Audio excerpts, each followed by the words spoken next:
Ladies and gentlemen, are you ready? Boys and girls, are you ready? Give it up for Pastor and one good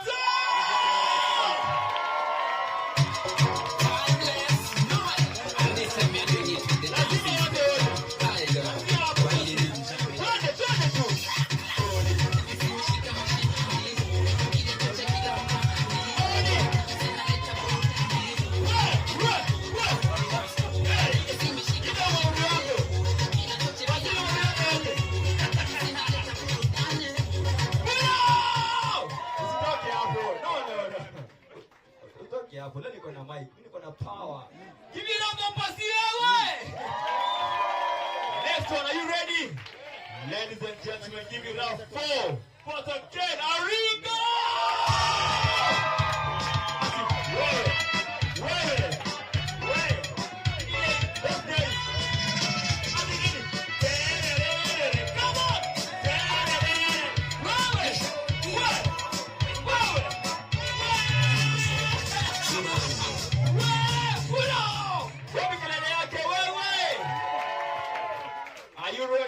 For this last person, are you ready? Yeah.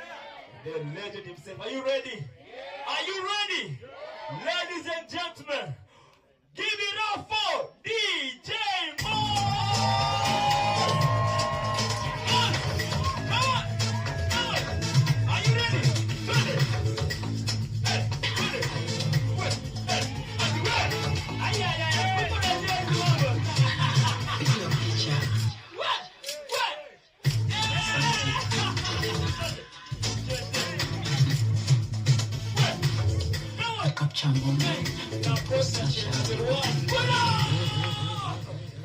Iko sawa. Wapigeni makofi manzi. Wameweza hajaweza. Wameweza. Anaangalia jirani kama kuna sweat mwambie ni sawa tu, we got you, si ndio? Wapige makofi tukaa chini, si ndio? Okay.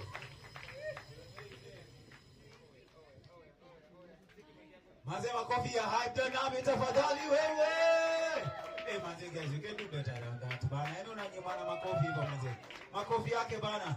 And nisaidie kukaribisha my co-host manze. Manze makofi yake bana. Amazing. Wow. Check. Co-host pale. Katuambia unaweza introduce. You can let us know what's your name. Hi guys. Ifanye hivi kama mnioni. I'm Yoni. I know guys, I'm sure. Anyway, my name is Wahito and I'm so excited to be here with the captain. Yeah. Na kwangu mimi naitwa Luvai Mike and I thank the Lord man. Niaze my guys. Mko fiti? Yeah. And it's such an amazing evening, video. It is. Unasikia kwa kanjeve? Ama ni kajoto? Kajoto. It's a nice breeze. After what Nami has done here. Even though unajua uko leafy sour vibes. Thank you very much for welcoming me to this side. You're in United States International University. So, usiogope lakini wanauza smocha pale kwa kona. Just in case. Yeah. But yeah. Amazing, Luvai. We have our guests seated. Yeah. We are just about to begin. Najua wali introduce you on a dance style, but I think we want to get to know them. Just a bit about them. Like a brief. Who they are, what they do. Sindio? Yeah. You want to start on your side? I want to start with ni sawa. Mambo ya sawa ndugu. Ni sawa. Tunakuintroduce kwa. Sindio? A father of many. Sindio? Lakini zile ya nini ya ati kanisa. Bachelor of Fire. Sindio? Wangapi? What? Wenye unajua many. Amazing, a father of three. An amazing reverend manze. Unajua kwanza aliodaini wa dini. Ilikuwa nini Pastor Rose? When was it? Kai. Oh my gosh. But this is still bad. Yeah. Last year he was ordained as a reverend manze. Manze makofi yake bana. An amazing person manze. Yeye ndio anatupeleka hapa YHub. He's an amazing teacher. He's a wise man. He has has so much to say, and above of all of that, ni mfani sana. I agree. Ni mfani. I agree. I'm Sindio? excited for today. Sindio? Wednesday. Yeah. Iliweza. Yeah. Yeah. Ni mfani sana. Next to him is also a reverend. Ni kama pamoja ni kama pia yanangoja yake. Uko sawa? We have Reverend Ken Aringo. Let's give it up for him. Let me tell you guys, this amazing gentleman, he spills the beans on relationships. I think on Wednesdays when we knew some of the things. Hey. Hey guys, you're in for a good treat today. And then, of course, he's also a cool mentor for teens. So teens to Koapa, he's amazing at it. And of course, next to him, who's wearing amazing. But then guys, when you're seeing this, allow me to shamelessly plug. This is DJ Mo's merchandise. Yeah. This, plus what he has. Their hats, their hoodies. Please make sure you pass by and get something. Sinakapoa? Ama? Nakapoa? Yeah? So you're gonna get one? Yeah? Okay. Amazing. So yes, DJ Moose is tunasemanga yeye ni wa Africa. The first gospel DJ in Africa. Yeah, we just said that. Yeah, he's also Africa ni kubwa. Africa yote kusifu. Yeah. So he's also a media personality, but he's also a loving husband na akona watoto watatu. Wow. Yes guys, so welcome to the DJ Mo's live podcast recording part 2. Part 1 was on Wednesday, as Levi said. And I'm really excited. We'll get time to do question and answer, so you can ask your questions, but pay keen attention. It's going to be an amazing ride through the real relationships. Yeah. Vitu kwa ground. Indifferent. Those are my real relationships. But yeah, thank you so much guys for coming. Manze jipigie makofi pale. Jipigie makofi. I want you to sit down. Just enjoy this amazing session, even as we let them take the stage. Yes. Sindio? Karibuni sana. DJ Moss, the floor is yours. Guys, let's appreciate my heads all together with you.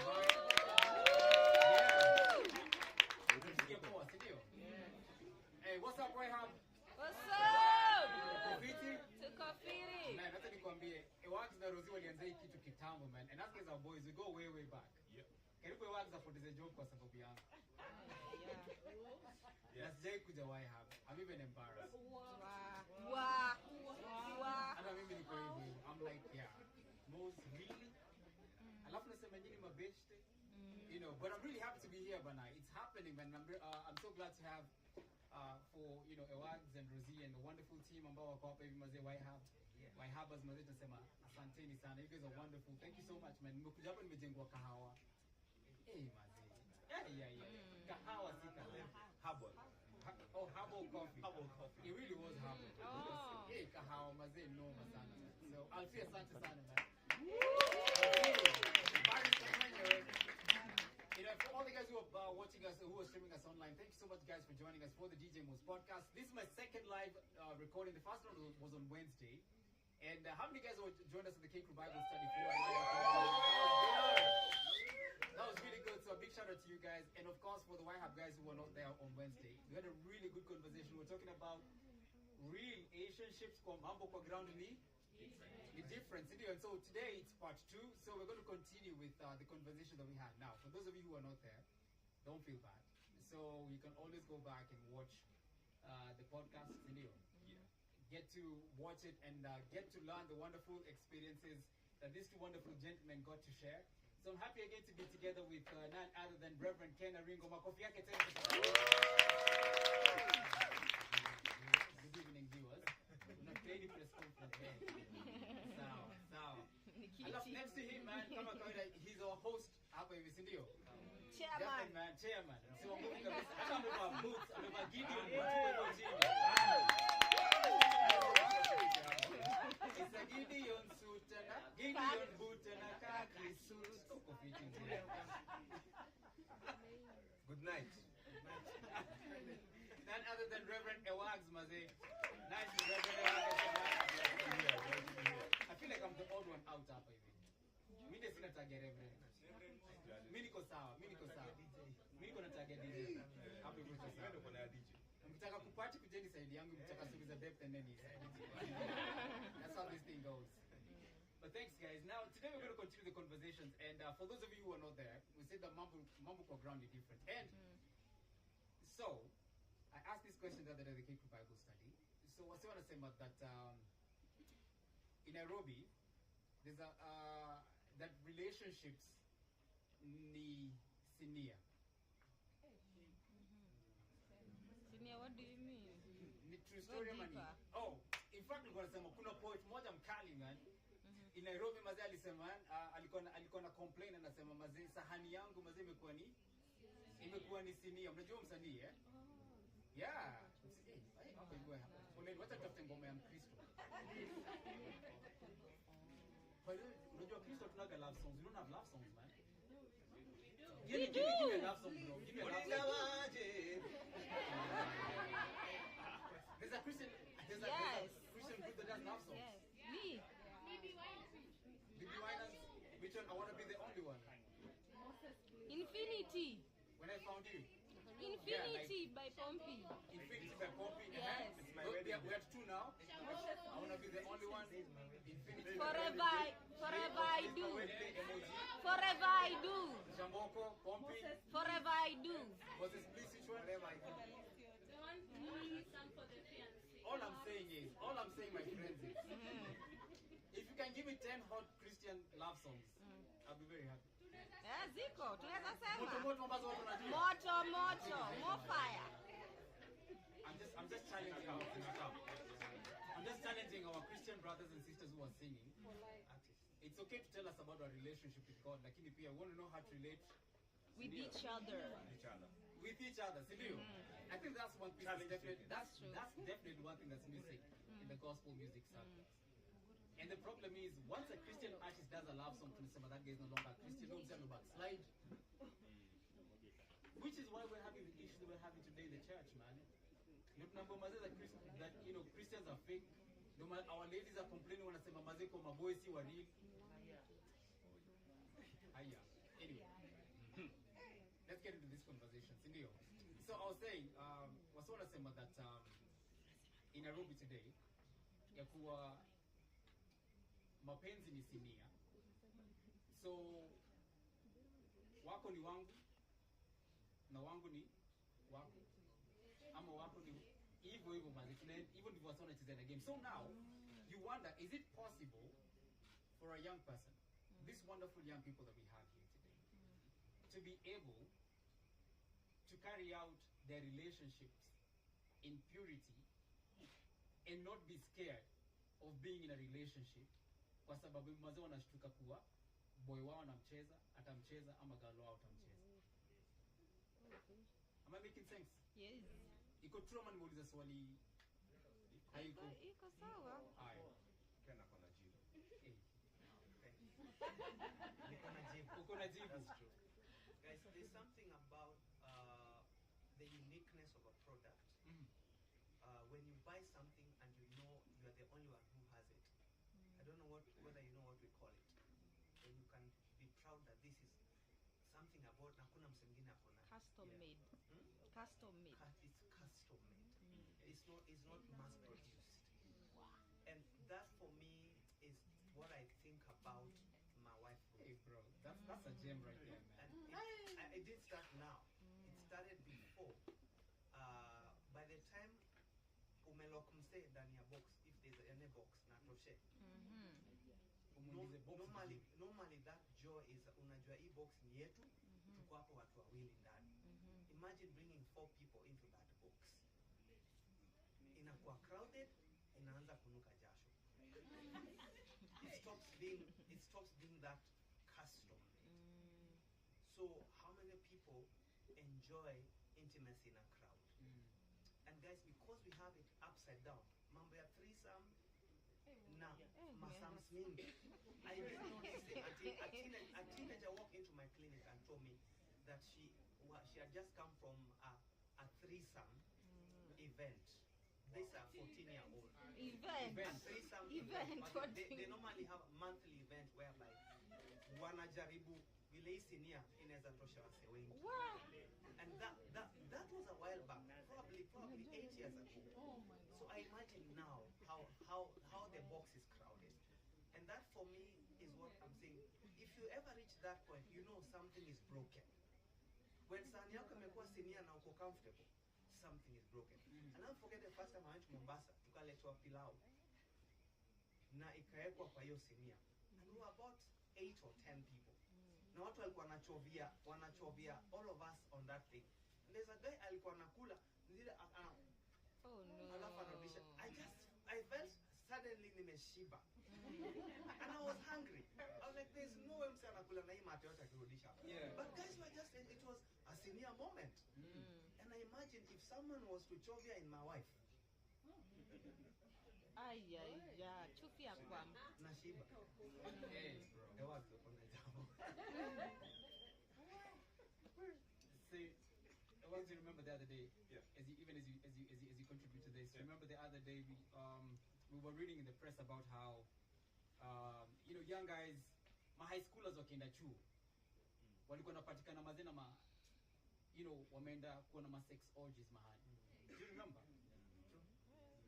This is high school gani hiyo? Ni boy school. High school gani hizo? Or even during the holidays, you find that there was actually I think an issue of a lady who was arrested in Mountain View. Yes. Because she had brought together all these teenagers for a sex orgy. Yes. Yeah. 30 plus. Yes. Damn.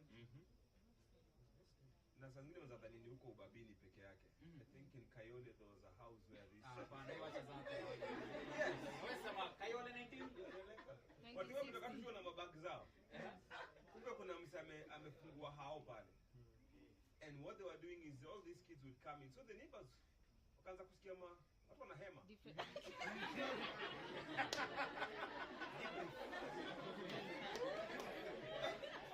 Clearly I'm somebody gazeti. It was actually in the press. So the neighbors got curious about what's going on. How come all these kids, and these are primary school kids, high school kids, wanaingia hapa. So they called the authorities. Wakadiscover kumbe watu hii, and the kids are very innocent. Wasema si watu tunakama hapa, tunajienjoy, wana take videos, wanaishia home.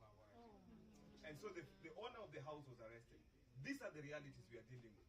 And so some of these kids, either because they don't know any better, or groupthink. Tuepeni chuo. Watu ujue naenda wapi umehepa chuo. Home unaja tu vizuri masa alienda na kifungu lakini wewe umehepa chuo. Saa 6. Then you get out there and then they say twendeni place fulani tutulie mpaka jioni. And that's how some people find themselves in such situations. Innocently.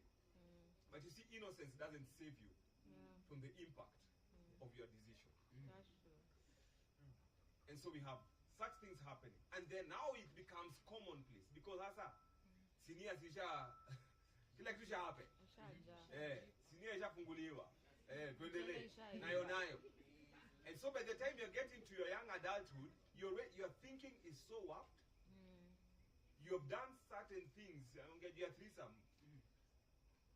Unaambiwa sasa you want to get faithful and get married. Hata msalaba.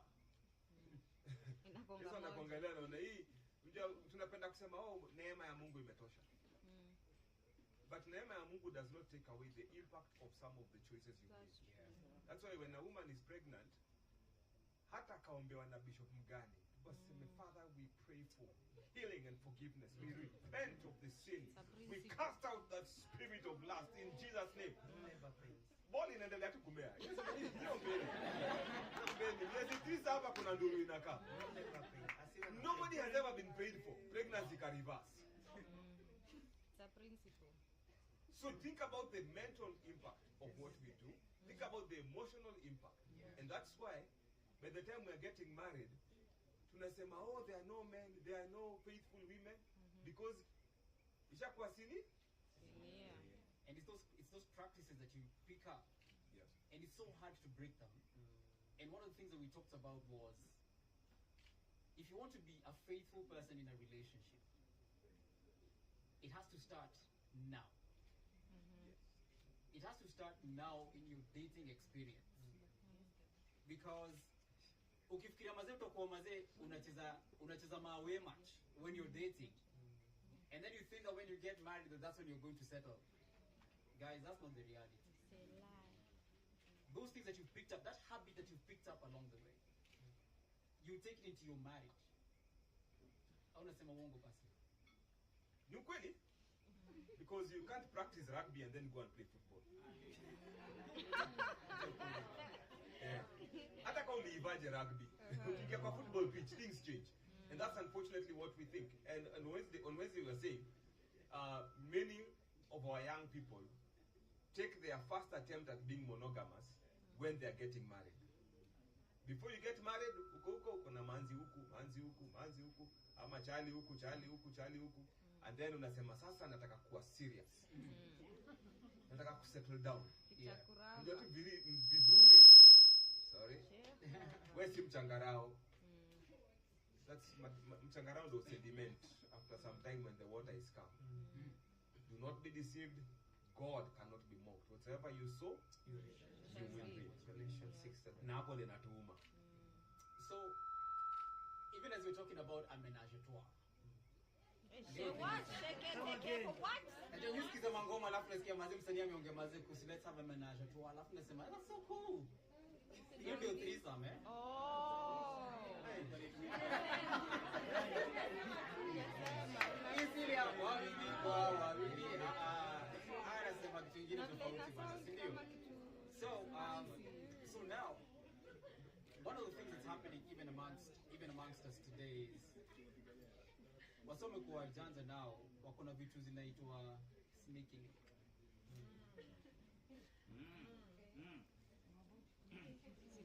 Au nimesema ukweli sana? Fafanua, kuna watu hapa ya kazawa wakubali. Kuna watu wa Shika links zingine. Wanajua tu uliza links. You know, so kuna masneaky link. You kuna ule mse unajua you guys are not really in a relationship. Lakini unaweza mvutia waya. Si ndio? Alafu hata hii hata situationship. Hii si situationship, si ndio? User friendly setups. Yeah. Interface. You know, guys have become so clever today that you could have that chick or that jama that you can always call on, and you know, you guys are not in a relationship. Lakini mazee, mnaweza enda mazee na fulfill your needs. Si ndio? Mna sneak. Mnasaidiana. Pick. Una taste. Unapenda alafu tosheka alafu na ondoke hiyo space.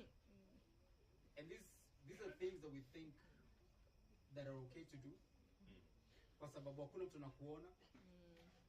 And we think that we can get away with, you know, those kind of practices and still be able to enjoy a fulfilling relationship with the person that you want to date or with the person that you're dating. In fact, the best thing could be, you could even be in a relationship, but you have a girlfriend, you have a boyfriend, but because you can't do certain things with them, because maybe you are in church, you're a Christian, and you want to keep that face of a Christian. Lakini mazee uko na mtu wako ukutana naye mazee kando. And we think that these things are just happening maybe in the world, but these things are very real and present with us today even in the church. And let me tell you what the crazy thing is. It's not just happening amongst young people. Shida ni kuna happen pia mazena. Can I go there? Yes. Na wachungaji. Tungeanza na wazazi.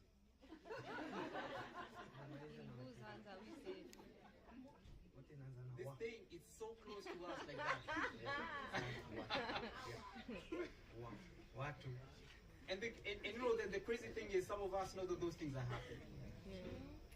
But how do we break this? Well, allow me just to say, sometimes we think we can run with the devil and still walk with God. Twendeni home hii issue. Bro. Situ wonu kutafadhali kile mmoja kama topic inakaa. What we don't realize is that at all times there is a war, and if we don't notice that war is a war against our soul, And it's not just for us, but for the likeness and image that we carry. Friends, today I was doing my Bible study. I have a 4 a.m. prayer meeting with myself and my God. And today I said not to go into the prayer. I made it a Bible study in preparation for sequel 2, because I was telling you guys earlier that after the Wednesday cake rubies, I was quite taken aback by the number of people who reached out, especially men, with a desire to connect real, as in bare knuckle, vile kuko, based on what we shared. I don't know. If I doubted the impact of what we did, I went to my DM to see that. And I began asking myself, where did this thing come from? You know, this passion. I've discovered that the first command that God gave man and woman was go ye and be fruitful and multiply. Iko kwa Genesis chapter 1. So I was like, how are they supposed to be fruitful and multiply? Meaning, sex was God's idea. It is God's gift. Nitamu. Because God is powerful. We gave a very powerful gift. And when I went to check out a whole book, Saidia O Saidia, aka Song of Songs, I discovered, God is so romantic. Hey. If you look at Song of Songs, Pakuna Shanga, he makes a joke of the Hollywood. We think we are romantic. You try God. Because anongea juu ya breast, in a way, breasts are supposed to satisfy. They're supposed to be fondled. Zinaleta utamu fulani. And like I said on Wednesday, if you look at the design, And you know, guys are wondering if this is still YHub. it is YHub. If you look at the design of where God has put the apparatus, there is no way you can have intimacy. Intimacy means INTO hyphen ME hyphen SEE. That's intimate. INTO hyphen ME hyphen SEE. Into me see. I mean,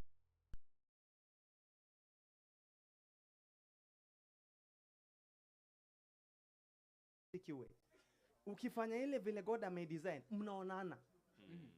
So it's designed for us to connect. Sex comes with passion, and passion calls for parameters for it to be purposeful. So I'm looking at the fruitfulness and multiplying. Mazeni konana. Hiki tu si agiza ati haraka funga. What inafaa watu waonane. Ambia jirani, uje unaniona? Ambia jirani unaniona. So I need to see. Now, listen. You know why you are afraid? I see Rosie. Rosie cannot say that because I'm going somewhere with this. Guys. I think where people are struggling. Yeah, no, listen. Mose usi explain. I'm going somewhere with this, guys. We fear to be seen. Do not touch that dial. Many of us fear to be seen. But if we remove the sexuality from the heart to heart, ya kuonwa, there is a problem, guys. Wow. I've talked to people who have had a one night stand, half nights, a quarter night stand. Ilya on the go. And something breaks inside you, you wonder what is it? Because hakuna kuonana hapo. Guys, let me tell you the truth. I'd like to be known for who I am. And anyone who is created in the image of God, there's a sense of value that you want to bring into the room. Yeah. And that is what causes intimacy to be exciting. I am known, and so I'm revealing to myself to someone deeply who is willing to see into me. Yeah. I'm pausing for commercial break. Sips water. You know, when Ken said, ask jirani yako kama, je, unaniona? After what he had said before. Hapa maze. That was the point. Usinione saa hizi. Yeah. I think it just speaks about what Ken is trying to point us is the level of relationship that warrants you to see each other at such close proximity. Yeah. And that is one of the things that the world has denied us. That we've taken what is supposed to be so intimate, something that is supposed to be kept for only the best of the best. Tukaambiwa wachilia. everybody can enjoy it. And because we are created in God's image, that does not go without a cost to it. Does not go without an impact in the lives of people. Yeah. And so that's why all this, in fact, if we could even go to that place of the violence, the anger, the frustration, the sense of entitlement that people have, because I've given you this intimacy, then you owe me A, B, C, D. Because I've allowed you into this space. And that's why when people break up after they have experienced sex together, it is just super painful. Why? Because you feel I've invested myself. I've given you my very best. You know me deep inside, intimately. Alafu umetoka umeishi hapa ni pengine. You go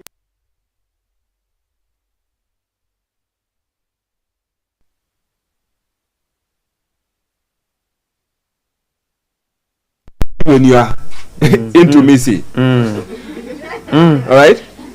There are things you don't know. Utamzee mazee ako na kabath mark kengine hapa mwenda. Hakuna mwenye anajua. And that's why people when they break up, some of guys get you have too many secrets to live. Na kumaliza. It's either me or nobody. Because they have seen things that nobody else should. And this is not just about the physical. It's about the emotional. What have they seen emotionally in you? Yeah. What have they seen mentally in you? And that's the fear that people carry with them when they are told, it's not you, it's me. Yeah. Because how jamaa ameenda na X-Files. Yana DCI wako pamoja, same WhatsApp group.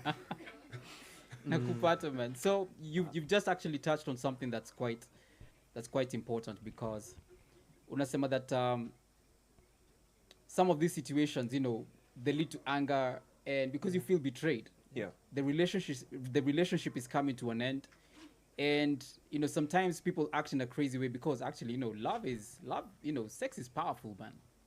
Love is powerful, and sometimes we take it for granted. So let me ask the question now. Boundaries and consent. So in fact, let's talk about consent, kwa sababu hii ni kitu moja na chikimazi inakuwa ni we've not addressed it enough. Yeah. What is consent today? Well, Mr. Software. Hiyo ni chairman. I like what you shared earlier about consent. What is consent? Yeah. When do I mean the yes? When do I really mean the yes? Because if the yes comes with a bad consequence, then it's not a yes. The excitement. And I want to ask us, how many of us at one point in this is February what? 9th. How many of us in the month of February have felt like they want to have sex? Sijasema okay, hata ukiinua mkono kamera ziangalie. Just be genuine. Just be honest. Felt like. Kitu tu iliingia kwa kichwa kama ni shetani, whatever you want to call it. Just like hapa mtu akikam God, come mbaya. Inua mkono. Let's be genuine. Let's be honest. Watu wamekata kuinua mkono juu. Wanainua na ndani. Aya inua, basi just wink, just go like here. Yeah. Okay? So I see that eye. He didn't categorize married people or not. And whether not or married. Yeah. The thought whether married or not. The thought has crossed your mind. Has the thought crossed your mind? Has the feeling come? Okay? Yeah. So that is to confirm that all of you are normal. My wife is going home now. That means you are normal. Yeah. True. For the lady in their cycle, there's a season in the month. Yeah. All right? Yes. Palia jamaa kikubrush unasikia mpaka unayoto tunywele unasikia amepita. Nasema hata akikuita jina. Akikuita unasikia Carol, unasikia naitwa summer and it's season. God's creation. That's why Pastor Ken says it's actually God's gift to us. Yeah, Yeah. true. For a guy, every 4-5 days, we go through a cycle. All right? Yes.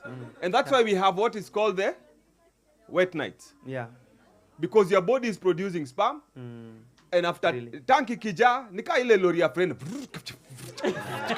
Natoa hewa. Yeah. Inatoka. Now that process God has created in a way that it sorts itself out. Yeah. Sio lazima ujisaidie uende kunyonga. Okay? God has created a system. Yeah. Yeah. But it just means that at every point in the week, so wewe umetulia, umeenda umepiga kesha, ukitoka kesha asubuhi umepitia pale ukapata wale wasawa pale burua na uzanga njugu. Umekula njugu karibu kilo kwota. Njugu imeenda kapiga lapi kaenda wapi? Pale. Central Bank. Inarudi na ubaya. And inarudi na ubaya. And so you get excited. And whether you like it or not, at one point or another, even if you know culturally, socially, morally, spiritually, economically, you should not be looking at this situation. Damsel. Your body says, I want. Now, just because you want, does it mean now that is consent? Because I want to address the issue of, I felt like. One thing led to. One thing led to another. And that's why there is always tears. I didn't know. Because you agreed because you did not read your biological clock. That's right. Hello? Now, jamas, kwa sababu sindo tunakuanga na mioto sana sana. Kwa sababu ni 4-5 days inakujanga nika service kila wiki inakam. Prayer meeting imekuja. Hata unaweza kwa hapa hivi sasa umekaa. Vitu tu zimeinuka. Haina barrier. Haina barrier, haina self-esteem. It does not care. Haijaokoka. Na hiyo ilikuwa I think mapriest. Unakumbuka Old Testament mapriest walikuwa wanafungiwanga kakamba kwa mguu. Ndio in case ameingia kule kwa temple, alafu anze tu kufikiria God anaangalia na boss. Boss rudisha hiyo kitu chini. Unatolewa. Mnasikia mzee anavutwa anatolewa nje because this body is like that. And so just because you feel like does not mean consent. Because all of you have felt in these last 9 days like we want to. Some of us have felt angry. Did you beat somebody? No. Some of us have felt even suicidal. Maze life imeniuma. Have you committed suicide? No. Why? Because at some point in your life, there is something called self-esteem. There's something called self-control. There's something called a conscience. And so you look at yourself and say, I'm valuable.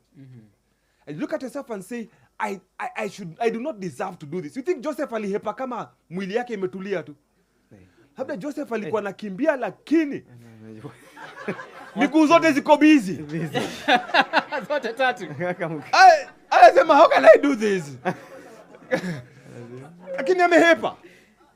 Anafika huko let me tell you, I am sure when Joseph went and sat there akasema maybe. Lakini God. Lakini pia God, maybe. This thing is hard. Yeah. Alafu guys, let me tell you, Potiphar's wife is not like she was not fly. Hakuna mtu anakaanga vibaya saa hiyo time. Let me tell you. Hakuna mtu ka vibaya. Mos. It's not about si sura. And guys, sema ukweli. Guys, let me tell you, this is a real life story. I want to correct Mos. It's not about Potiphar's wife's looks. I was in an incident where unajua disco matanga ya ushago. Boss. Yes. Let me just give you a warning. Ujama examples zake. They depend. Yeah, they depend. Yes, I went to a disco matanga tumenda ushago, and I'm just excited to see how this thing is done. Watu wako wengi wa exciting. Then stima imepotea, the power went off here. And the next thing I know is that the person kwa tuna dance naye akasuggest niaje, kwani are you a real man? And I'm like, yeah, I'm a real man. I needed her to know that really I'm a real man. And guys, I'll be very honest with you. When I got into that scenario with that lady, it went all the way. we had those 2 minutes of intimacy. And I remember sharing with my brother when we were going home what had happened. Then the next day, about a day or 2 days later, akaniambia ndo huyo. We met, we're walking, ndo huyo. You know, nilimwangalia nikasema, no way. How? I'm like, "Hey, what happened?" Then I realized, guys, the reason, and I talk about that, chapter 1 to 2, 3, in the software of sex, I've given stories of real life. I interviewed about 16. I interviewed 16 people. I put about three or four stories in this book. Just hold on, we're going to give you a microphone because now they can come at me and offer a big. Okay. Are we good? Check. Okay. Check 2. Yeah. Check 2. We're good. Let me ask, Guys, Okwenda, yeah. please just make sure that the audio is recording as we continue.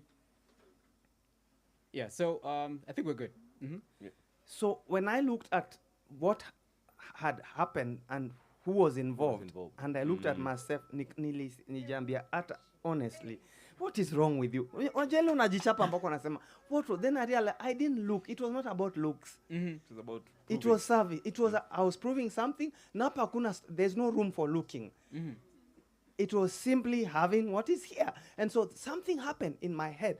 Guys, let me tell you, this body is wired. There's a hormone. Once it plugs in, that happy hormone, once your chemical imeingia kwa kichwa, hakunanga maswali.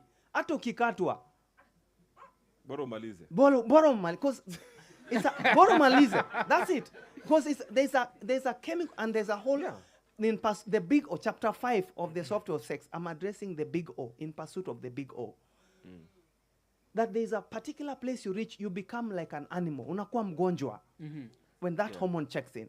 So this thing of, and back to consent, putting yourself in precarious situation, vulnerable situation with someone in the name of we are born again, as we love God.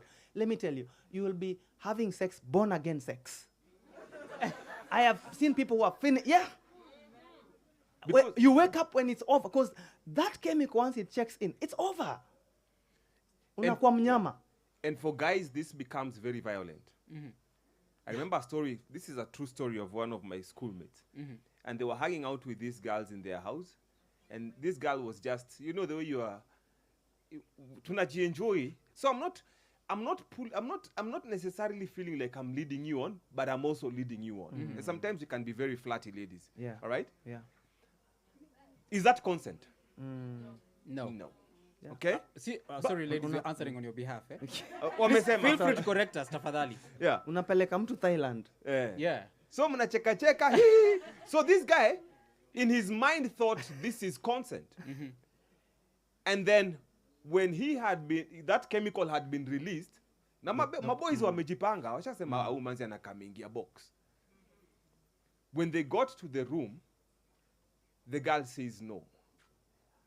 And the guy went livid. And of course he says, how can you lead me on? And eventually the girl realized this guy is upset enough to beat me up. Unfortunately, many girls, their first time experience is usually exciting but not consensual. It reached a place where this guy began to push, and you realize this is going to get violent. Let me play to it. And that's why a lot of them will go back, tell nobody, feel bitter, feel emptied, feel useless, and then get back to the meal and realize, I can do this again. Next time I will enjoy myself. And this guy said, actually, this guy went ahead and had sex with this girl. The girl left the house crying.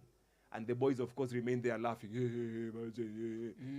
Not realizing you've messed up somebody's life. Yeah. Just because somebody is happy to be with you. Because, for sure, the girl likes the guy.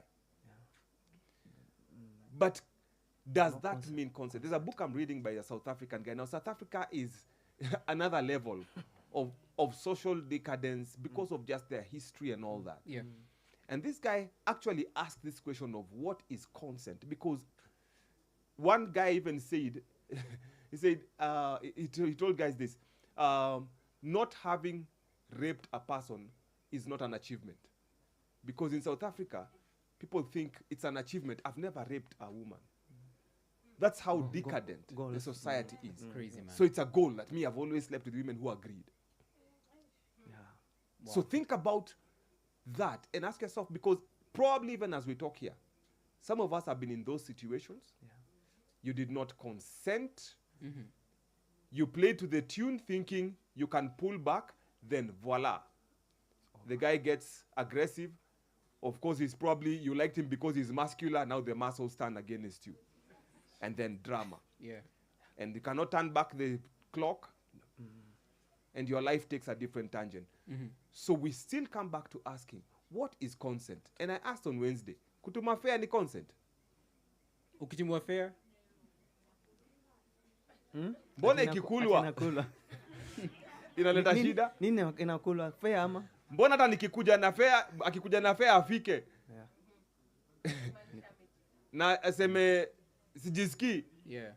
inakuwa noma? Because the assumption and I want you to understand that the culture of the day Transactional. says if I send fair, it's for sex. Yeah. If I take you out, Yes. If I take Na you uku- out, na ukule. tunakula sapa zote mbili. if I buy pizza, nikibuy chips, Okay. funga. Yeah? Like, it's crazy. Yeah? So girls, I've got to ask you this. If you come and visit my house, Yeah. let's be real. Sindio. I mean, we like each other. And if you come visit me at my house, is that consent for us to have sex? So Wagata is asking Ah? if Nakuja kwangu. my boys, let me speak to the men. Na si here. kesha. My boys, dem akikamu kwa hao yako, kwa kija yako, Kwa wawili. na mko wawili, Na mvua inanyesha. amejipa ama hajajipa? Mvua inanyesha. Mvua inanyesha. Na mvua inanyesha. Niko- Amejipa ama hajajipa? Na amedunga. Sema tu ukweli. Maboys, kwani Maboys. true? Na tunangoja kusema maboys. Hey, that silence is loud. Hey. So I've got to ask let me speak to the ladies there. Yeah. So what Ewagata is asking is, if someone sends you fares, if someone buys you pizza, Nauli. if someone takes you out for a date, at a pizza too, is that consent? No. See, for ladies, it's food. That's It's food. food. It's food. But for some reason, Did you hear the way our men say- culture Yeah. is set up today, which I think is extremely wrong, Yeah, it is. I think just because a lady has come to visit you in your house, it's not consent for sex. True. Yeah. Just because you've decided to buy food for that lady, it's not consent. True. Just because you've agreed to go out for a date. And that's the ideal most. That's Yeah. the ideal. I mean, crazy things are happening. Yeah. Guys will go out, have a good time in a party, alafu maze kwa sababu mko kwa gari, you decide to turn the car into Yeah. A bedroom. Airbnb. a bedroom. Yeah. Airbnb. Airbnb. Gari. It's crazy. And the reason why we're talking about this is because one of the things that's probably also leading to gender-based violence could come from the issue of consent Yeah. or Entitlement. boundaries and someone feeling entitled. Paid. Unastukia mazee that kuna dem tu amechapwa. And the reason amechapwa mazee unastukia ni kwa sababu boy alikaziwa. That's why it was going with that story of mine. Huyo jamaa alikuwa anataka kuchapa hiyo manzi. Cheeky. And now the girl feels And these are neighbors. the only way I can survive is, okay, let's go ahead and sleep together. But really, that was not her intention. And now what's even crazier now, Nikuwa, unfortunately now we're in a place where we are entertaining being beaten even while we're dating. There's so much violence that's happening, yani, between young guys who are dating, and sometimes it's physical, another time it's emotional. But we are sitting and we're saying it's okay. And then now it leads to the next thing, which is extremely crazy, which is what we've come to experience of late, about the issues of femicide. And I know that men, we do not want to face this thing, but this thing is very real and here with us today. Allow me to just delve into something. Pornography, the role of pornography in the sexual scene today. I've met people who are doing what is called masochistic sex. Now, masochistic is whereby if you watch porn for 3 days, you move it to 1 week, you move it to 3 months. There's something that happens when the body gets used to, it wants another level. We did a higher drug. What we develop? Immunity. And so you want something deeper. So this is a by the way, I have a counseling clinic and I do a lot of sex therapy. And I meet people who are young, who are not married and they're not ashamed. Yep. And guys, what shocked me, someone saying, I've reached a point whereby I don't want sex with my boyfriend unless it's painful. And so they fight, then they have sex. That's masochistic sex. Wow. Violent. So you beat me, and then now we have sex. So they are forcing the cry. They want it violent. Domination. In fact, now this one shocked me. A guy said, I'm not used to the penis, now I want something else. So a guy comes with a bottle. And it's called aided sex. And this is real life. This is something happening now. These are guys in college, Mose, I'm telling you. These are people who are going to school. Wanafunzi. When you wamepita KCSE vizuri, the KCSE is hard. And guys, please don't get ideas tafadhali. This is reality. So, because if we say mambo kwa ground, this is mambo kwa ground. Sometimes I would get like, how do you even get to that level? But you've done it so well until now. These guys are docile. They don't feel nothing. And then you get shocked when you get married to such a person and you take them on a honeymoon thinking this is your wife. And you wonder why guys come from the honeymoon disappointed. I've had couples who have gone through my marriage clinic, come back from the honeymoon, and they are like, I can't. The marriage is over. I got nothing from it. And the guy's like, I thought we had sex. Yeah. Then I say, no. It wasn't what I'm used to. Haikuwa na uzito. Sikulia vile nafaa kulia. I'm like, what? If you are used to having a test tube or a bottle, how can the guy doing normal nyama kwa nyama? Hakuna. So are you seeing what you're doing? You are getting demented. Wow. You are breaking something, guys, and you can't come back. So that's why when we talk about the consequences, guys, don't run with the devil and try to walk with God. Now a lot of marriages are breaking up because people get married alafu anasema haitoshi unga. You didn't get that. Oh, boys mazee. Hana kitu. Yeah. He's moneyed. He's very well respected. He's everything but in bed. Nothing. Sababu umezoea chuma ya reli. Yeah. True. Ama maboys times zingine wanastukia uko na wife yako. Yeah. Lakini kwa sababu umezoea kunyonga, oh yeah, akusatisfy. Yes. Haezi. You know, masturbation is like scratching yourself, eh? Yeah. Hakuna mtu anajua pale pa kujikuna, unaona mpiga juu chini kidogo. Hapo. Yeah. That's what it is. Yeah. Now think about it. Masturbation is basically doing that for yourself. Yeah. So she can't feel you the way you can feel yourself. The moment you get used to that, unaangalia hivi na ambaye endelea kulala unaenda kwa bafu. Yeah. And we have stories of couples who have wife ako bed. Wife ni msupu. Jamaa huko kwa bafu. Ananyonga. Arimis. Bell ringer. Naona Arimis imenunuliwa na wanaume kuliko ng'ombe. Hiyo ndio mambo kwa ground. Hiyo ndio mambo kwa ground. Unasikia? But mzee atembea hivi siku hizi. Amejenga mkono moja, lefty. Because hiyo mkono ile kazi inafanya. Are we No, ready? but it's- Guys, are we ready for this? Oh man. No, but tuseme ukweli. Let me tell you, you get into that, you're not getting married to anyone. That's right. And then naye manzi huko amezoea. Kuna boys huko hata nisiseme country. Lakini jamaa amechoma vitu. Ako pale 1 hour 15 minutes. Yeah. Yes. Yako job. Viagra.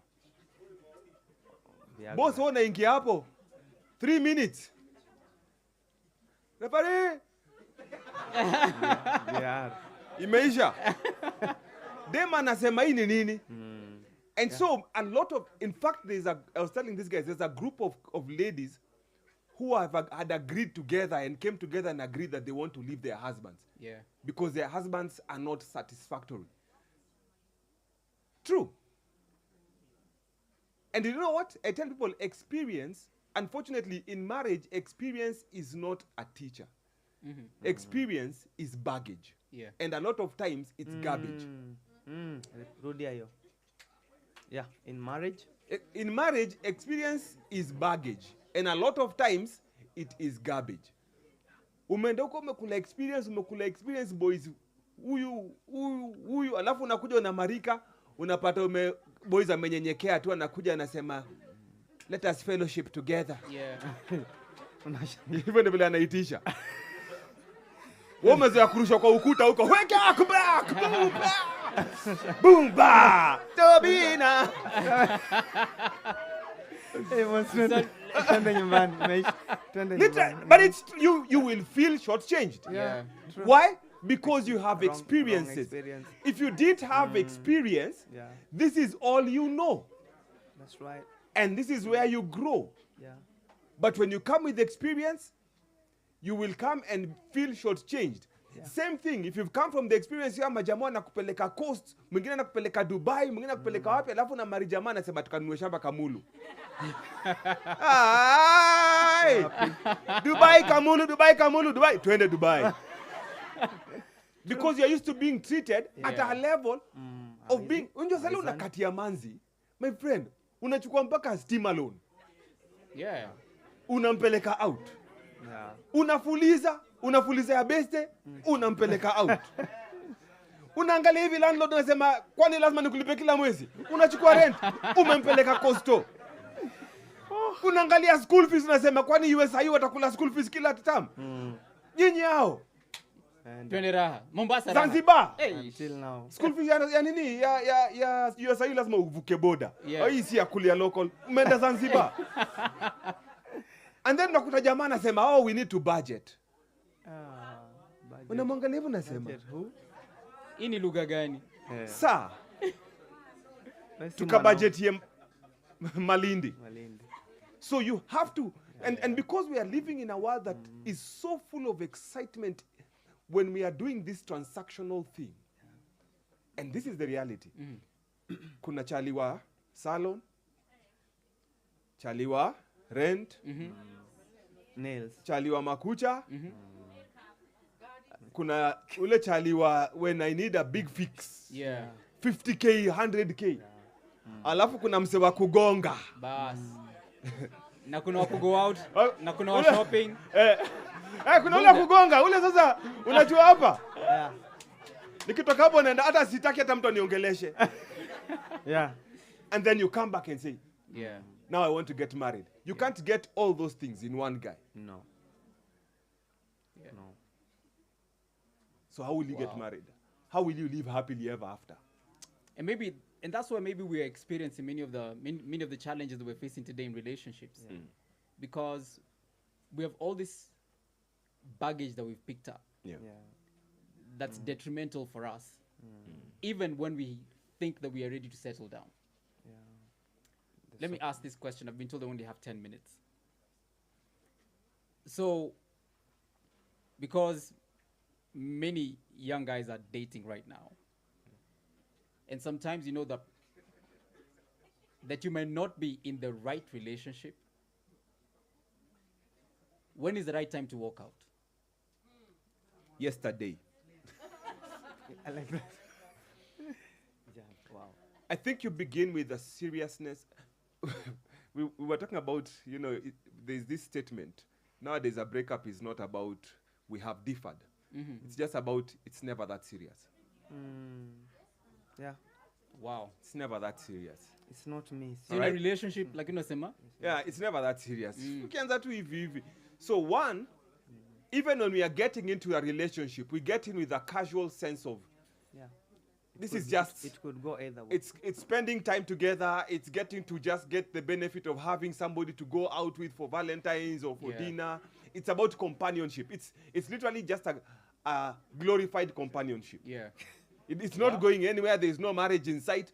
Many times, and this is one of the reasons why we have many single parents, single mothers, is because even if you as the lady were told, this guy is going to marry you, today you will run. You're going out with him, but you know, this one I cannot marry. Why? It's never that serious. He is not the kind of man I want, but he's the one available now. Yeah. Wow. So if you get pregnant with him, chances of saying I will get married to him are at 2%. Yeah.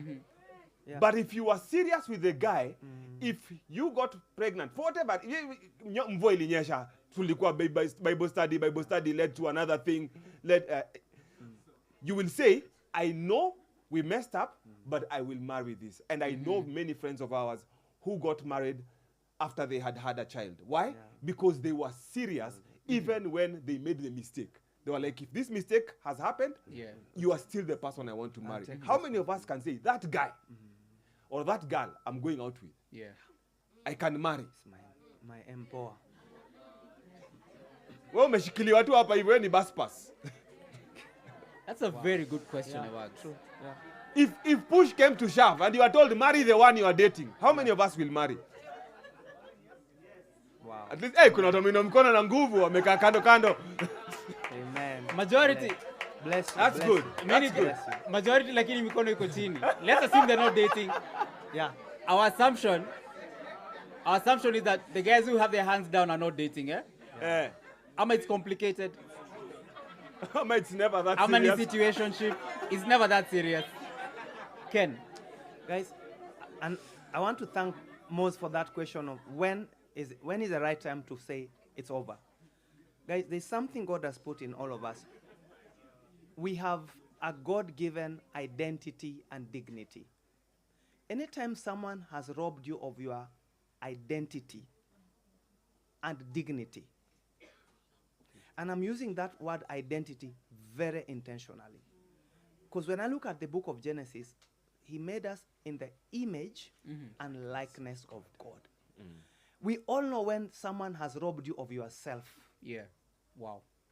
that you are actually a living dead. You know, some of the things I'm seeing people are doing, they are not in their right mind. And I speak this as a psychologist. I'm in mental health space. Guys, I said on Wednesday that a lot of people are dating with traumas.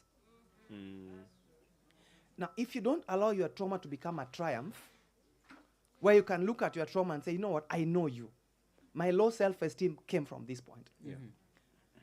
Where someone abuses you and calls you, and I know someone who came to me with a wife, and anaambia bibi yake, in fact, you are ugly. I've done for you a favor. Even to sleep with you. And you know it. Unaambia bibi yako. On your face. You know, I reached up and I'm like, I asked myself, if I was this lady, kabla uanze kuniita, yani hata kabla nifungue mguu, nikufungulie na halafu itukane, then nirudi hapo, something is broken. Yeah. And guys, let me tell you, that thing that is broken is your identity.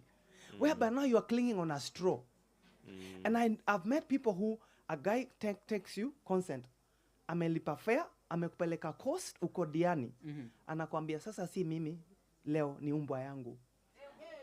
And this is, I counsel with a lady who alikuwa anaenda kuniona umbwa ya umse. And they go twice a month with the dog of the guy. Na si amekweka kwa ndege KQ. Na nakupiki na gari shofa. Ukifika ni umbwa. I was like, how did you get? Akasema, Pasi, what do I do? Yes, these are really, what do I do? And there are perks to it. Alafu, kuna life, sasa you live a particular life that utaki kushusha. nyavu. Hey. Unataka ubaki pale. Yeah. So you do with the dog. Guys, at that point, let me tell you, something is dead. Yeah. Your identity, your dignity is gone. Yeah. Guys, when you suspect that someone has killed you inside, please run for dear life and come for help. And the problem we have, most of us guys, people are so proud to seek help. Yeah. Yeah. People are so proud to seek for help. Yeah. I hope that with this conversation, we'll end with someone saying, I need to stop, sit down, and seek help. Yes. You are not weak when you go to seek help. If you ever reach a point you are doubting whether there's anything happening between you and that guy or that lady, guys, stop and say, I'm even not sure of myself. When you start asking, it's complicated. Are you in a relationship? We're not sure. I'm not. As in, when did you lose yourself? Come out Yeah. Wow. and seek help. That's bold. That's Yes. bold. Don't relate with the trauma. Yeah. And let me put it out as well. If someone is emotionally abusing you, Yeah. could be a jama, or it could be a chick, get out. Yeah. If someone is physically abusing you, run for your dear life.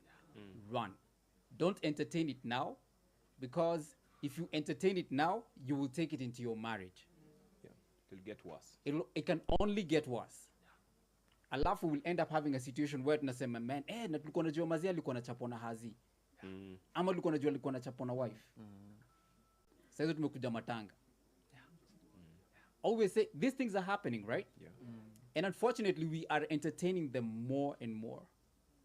Let me talk to the ladies. Guys, if you are being beaten by your boyfriend, please run for your dear life.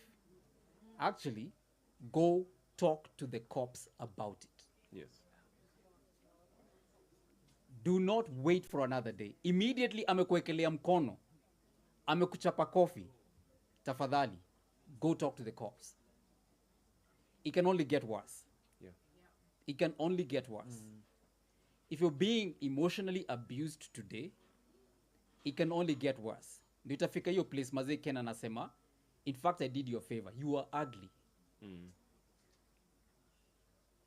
Yani the person has, yani amekushusha so much that you lose your identity, you lose your dignity, so anything will go. All we are saying is, guys, unless you take care of yourself, nobody will take care of you.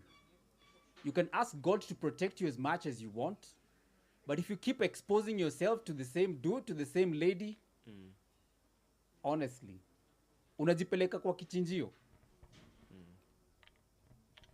The best time to cultivate a healthy relationship is now. Your singlehood. Is right now. Determine the kind of person you are. Once you know who you are, then you know what you deserve. Alafu maze, when you're dating that person, please tafadhali keep it real. Yeah. Don't fake it. Keep it real. Let it be 100%. That relationship should be worth fighting for. Because if it's not worth fighting for, then get out of it. Run. Shachiki ile movie ya Forrest Gump. Alikuwa naambiwa, run Forrest, run. Yani, kimbia tafadhali. Because you're too precious, yani, and your heart is too precious for you to mess it up. Amen. And our prayer as a team, as a panel hapa hivi, our prayer is that as young guys, we're not saying don't date. We're actually happy if you guys date. But date differently. Yes. Come on. Let your faith be seen in your relationship. Because you choose to do it differently. Don't let your relationship be informed by the world. Because our standards are different. But let God inform your relationship. You can actually date as a Christian and enjoy your dating life. Yeah. And walk in purity. And sometimes the relationship may work out. Sindio? Praise the Lord. Another time the relationship will not work out. Even in that situation, yes, it may hurt, but still praise the Lord. Sindio? Lessons learned. But imagine it's possible to be a young person and carry out your relationship and enjoy it in a manner that's pleasing before God. That you have nothing to regret about. And be like, man, God willing, that day when you're walking down the line, you have no shame. Because you have no baggage. Because you did it right. And you guys can be able to set an example for other people who will look at you and be like, man, if there's a relationship to follow, those two guys did a good thing. Yeah. Yeah. Awesome. That's a good question. She's asking, please give her the microphone. I'll use it afadhali. I'm asking for examples that each of you had while you're dating. Yeah. I can even start with myself. Yeah. So, when my wife and I were dating, the good thing is we had a great time when we were dating. We also had difficult moments. Actually, I remember when we were dating, there's a time tulisemacho kwanza to pose up maybe for like a month. Commercial break. Yeah, commercial break. Because for me, let me say, I had issues. You know, I had commitment issues. But when we came back, we had such a wonderful relationship. They would actually have fun and, you know, mi nilikuwa napenda ball. So wife for some reason alikuwa nakuja mazi saa hizo tukidate kucheki ball na mimi. Alafu vile aliniingiza box tukamari mazi akacha kwa ball na mimi. Akenemeji pange, man. The way to a man. You know, yeah. The But way we used to a we used to have a good time, man. You know, 100%.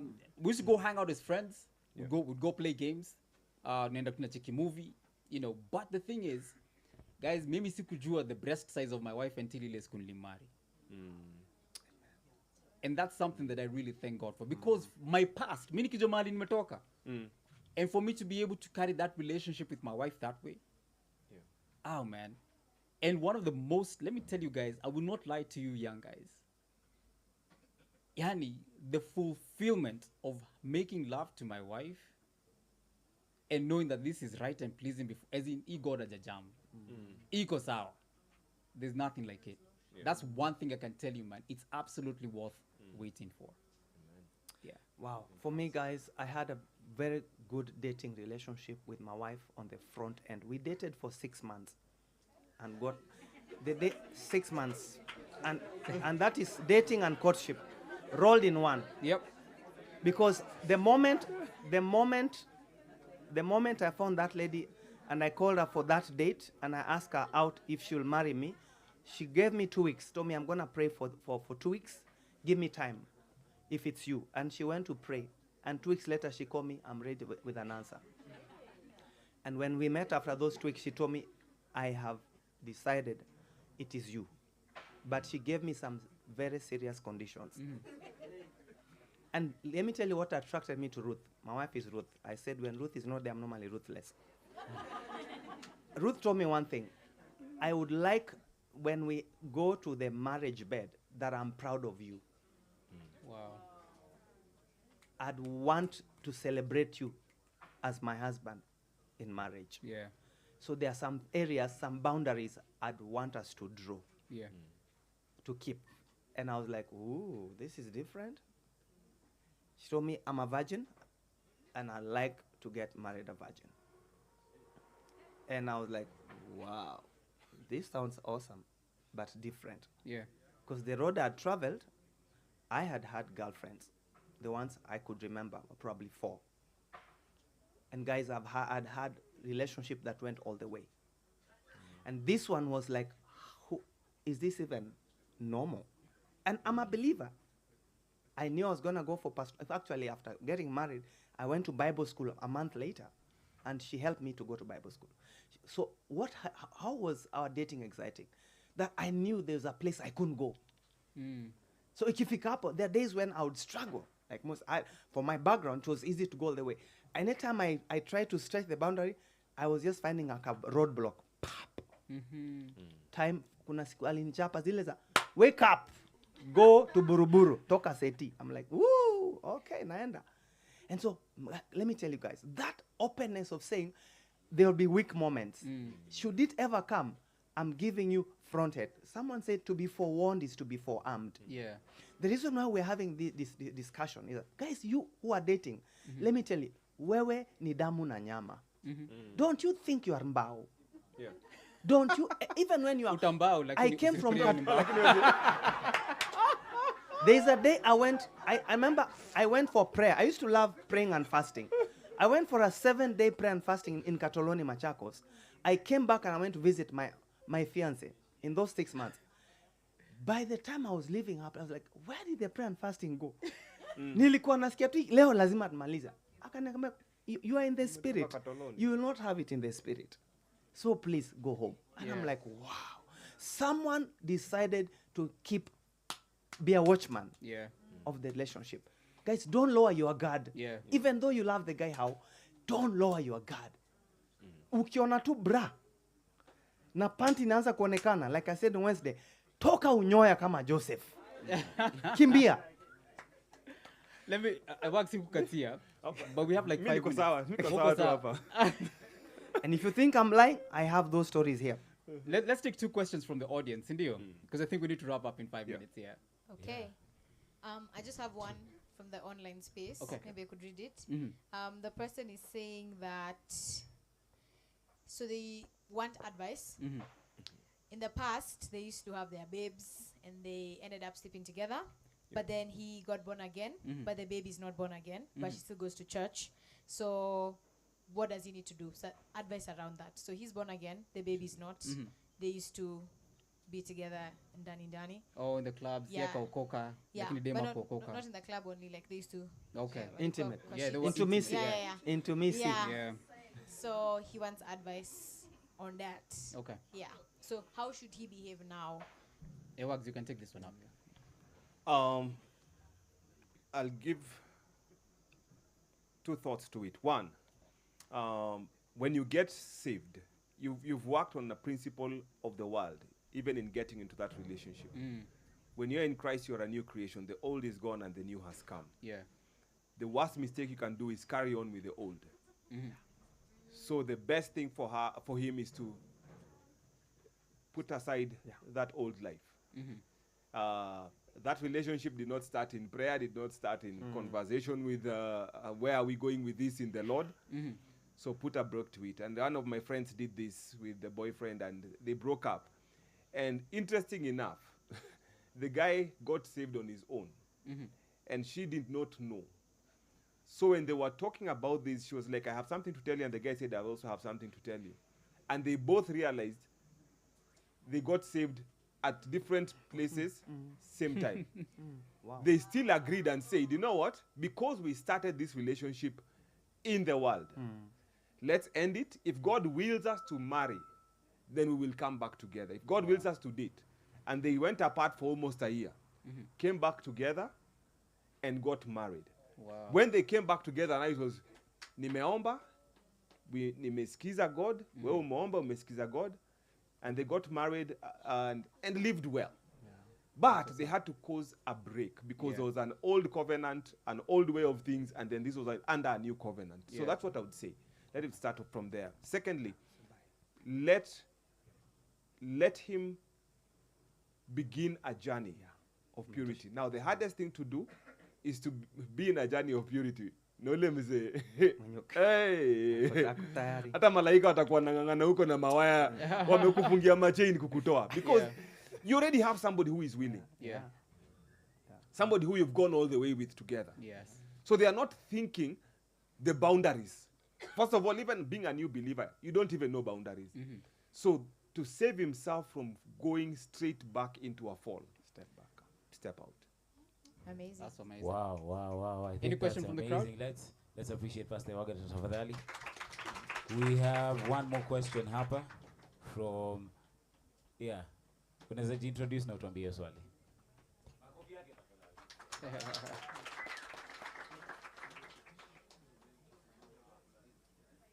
Thank you so much. Yeah, we can hear. My name is Nyota, and my question is: we talked about consent from the ladies' perspective. We didn't talk about men. So, what is consent from the male perspective? That's a good question. Aha. What is consent from the male perspective, Ken? Hey. I know I'm waiting because we tried. Thank you, Nyota. Really appreciate. That's a good question. We tried asking the men earlier, and I got some silence from the men. Because we asked the ladies, when someone sends you fare, is that consent? The lady said, no. We asked the men, is it consent? Guys, let me be very honest with you, and I want to speak as a man. Many times, what men operate with is visual. We're very visual. Men and we are wired to be visual. If you are coming to my house, as Mo said, if you are coming to my house and you are my girlfriend, and you come dressed like you are going for an anointing service, and you are the prophetess, full flowing robe, eh? Ile full flowing robe na uko na nguo zingine, your innerwears ziko kadhaa 2 3 huko ndani. Okay? Yani what I can't there's nothing like see into me. I can't see through. Already the communication you are giving my chemical, my dopamine is that kuna haitaweza. Tumefunga hii story. Umekuja na jeans na belt ile mekaza poa na umefunga kila kitu. Already I'm thinking, you are communicating. Kwa maana jinsi hii. Kwa maana jinsi hii. Now guys, ladies, and now ladies, I know my dress, and this is something I have been on national TV. I've shared this on national TV, and I was bashed for almost a year. I won't repeat it here. That was about 10 years ago. My dress, my choice for men. Let me tell you, the moment I see you are Thailand, umenipeleka Thailand, and you want me to live in Germany, you are mixing me. Unanichanganya. Wanaume mpo. Umeniwekea vitu nimeziona, alafu naniambia, is something wrong with you? It's like you're going to a butchery, nyama imeanikwa, inazunguka, naambia, hii si nyama, usiangalie. That's how we are wired. Men are wired visually. Yeah. So ladies, let me help you. And this is, if saved or not saved, and if you're doubting, ambia David what happened with Bathsheba. A man after God's own heart. Yeah. Anaona mke wa mtu anaoga, anasema, who is that woman? Yeah. Alafu anaitisha, ebu aitwe to have fellowship. Ay, king, what's wrong with you? Guys, listen. And Nyota, as you, let me ask you, answer you as a man. The moment I find that you are showing me more than my imagination should work on, you are telling me something. You are sending a coded message. And you are telling me, I'm ready. Yeah. Bring it now to a saved man who is under the guidance of the Holy Spirit. Brother, if someone is already putting in a situation you are feeling, my girlfriend has come and he's dressing, Mwambia, you know what? Allow me to request, can we go and have a public dating? Remember one time I had a girlfriend. She came over to my house, ametoka Karen to Buruburu. I looked at her, I was told her, you know what? Today we are not having a date in the house. Let's go out. Tulienda Tao, ile place ya chips, Moi Avenue. Yeah? Nasa ujina hiyo place.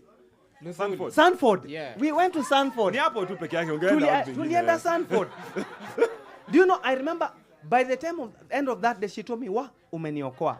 This was a personal, confidential confession. She told me, "You really saved the day." I was feeling horny. Yeah. I was Ilikuwa like, hiyo what? time. Ilikuwa hiyo time. Yeah. And I think that's what we're saying, guys. Speak out, man. Mwili, I think it's important that we say that, we need to remember that this is flesh. And the flesh will always be tempted. However, let's put it this way as well. Guys, with every temptation, Yeah. God is so faithful that he gives us a way out. Yes. Other times zingine si ujaribu kujiingiza kwa shida zingine, but or a thought that just convicts you and shows you that this thing that you're about to do is wrong. Yeah. All we're asking you guys to do is flee. Don't get yourself into that space that's messed up. But then also for the men, let's say this. I think it's important that we say that even though you get to see the thighs of a lady, practice self-control. That's right. Because again, see your consent. See your consent. Na shida ni kuwa saizi mazee, wacha nichanue maboys. Ukishafanya kitu ya kifala kama hiyo, alafu dem aende mazee aseme mazee kuwa umemrape. Story changes. That there was no consent. What will you say? Oh, she came dressed this way. You can't use that in a court of law. Yeah. Buying buzz. You can't. It's 5 years in prison. Alafu mazee, that time nasema mazee, yeah, situation ilikuwa imejipa kwako. Kwako, sio kwake. Sio kwake. So guys, let's be wise. Let's be wise. And then let me also challenge. And sometimes it might look like as though we're being harsher with men. But I can speak on behalf of men. I wish that we get in that place where we are our sisters' keepers. Yeah. If we start from that place, Yeah. honestly, guys, if we start from that place, Yeah. then we can be able to change the tide. Yeah. That for us as men, we carry ourselves with a higher stand. We we walk with a higher principle, where we're saying we're going to do things differently. Yeah. Because it's the right thing to do. And it's possible. In one of the scriptures that, and I know I'm trying to wrap this up, but guys, you can continue the conversations. One of the scriptures that you shared from the book of Titus. Yeah, 2:11 and 12. What does it say? The grace of God has appeared to us, teaching us to say no to ungodliness and wickedness in this present age. So it's possible, guys. That grace of God makes it possible for you to say no to ungodliness. Let me just say something. One of the things that God awakens in us when we get saved is our new mindset and a awakened conscience. Yeah. Now, conscience and consent work together. Yes. Your conscience knows what is right. Now, notice that there are feelings, and feelings vary. Yeah. And that's why I asked about. I asked about the period of when if you felt like having sex at some point in the month. Yeah. Because at some point or another you will feel like. But what does your conscience say about this? Yeah. Because if you move by feelings, all of us will fall. Yeah. If we wait for consent from the other side, all of us will get somebody who will consent at some point or another. So good. Pastor Ken has shared several times. Yeah. This is so good. Conscience is what says, I cannot do this against God and against you the Joseph and principle. against myself. And what Moses was saying about being our sister's keeper is that I have to protect you from yourself Yes, sir. when you come feeling horny. Ready. Yeah. I have to protect you from me when I'm feeling horny. Yeah. And I have to protect you from my friends when I know Yeah. they will play with you. Lakini tunatumanga tu manzi kwa jela. Unajua tu chali mpango yake unasema Yeah. wacha nitakam naye alafu mimi nitajitoa. Wow, unapeleka Unapeleka dada mtu kichinjio. Yeah. And it happens so many times. Boys plan this. Jamaz, tafadhali. Unajua tu vizuri game imeshapangwa. Huyu boys anajua huyu manzi hawezi kubali kuja home peke yake. Yeah. Lakini ukimconvince mwambie hata niko na Jose. Amekam. Yeah. Jose naye ako pale ako tu zile za rada. Imeiva? Sawa. Niko hapa. Acha nikachote maji. Ameenda akienda. So protect her from herself. Protect her from you. And from Protect her Manyana from Team others. Mafisi. You are your brother's keeper. You are your sister's keeper. That's what's up. And guys, I just want to say There's one burning question. there'll always be one final. burning Just question. one How from the burn- from the Is gentleman. it burning? Yeah, I okay. think it's burning. Yeah. It's burning. Yeah, it's okay. All right. My name is Steve Kabao. Burner boy. I I'm, managed to burn. I'm glad. I am glad for such conversations. Yeah. I think from a jam-up standpoint, I think equally every consent needs to be vocalized. Yeah. Regardless ule kama umevaa tights, ama ule kama umevaa Rinda. jeans, ama umevaa ile rinda inafika hadi kwa ankle, Yeah. na sidai kama mwanaume nafaa kukushozi. Yeah. Because if the conversation continues and tunasema majamaa tuko visual na hatubongi, tunajipata kwa situation ndio hatukubonga. Yeah. Na lazima tuanze kubonga. Yeah. Hii conversation itachange na majamaa. Yeah. Sasa zile conversation I like this. sisi wanaume tumeanza kubonga. Yeah. Tusijipate kama Jose kwa ngori and then tunahepa na bado tunaweza hepa na tuseme zi. Yeah. Hii conversation ikiwa one way tutaendelea kuona hizi ngori ziko. Yeah. Na na feel ni very important kila idhaa as a to feel wanaume jo tuseme no pia.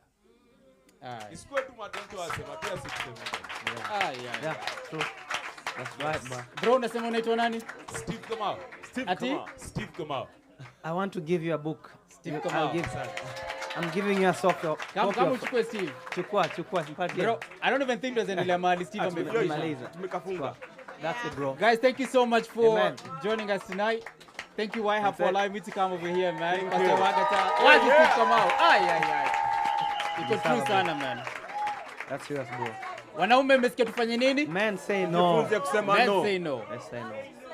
We can learn to say no, and you can start with us. Activate our self-control. Let me let me give a big shout out again. Let's give it up for Reverend Ken Tafadhali, Ken Aringo. And please make sure you buy his book, The Software of Sex. Indeed. I love guys. Let's also appreciate our host. And thank you so much to all the YHub guys.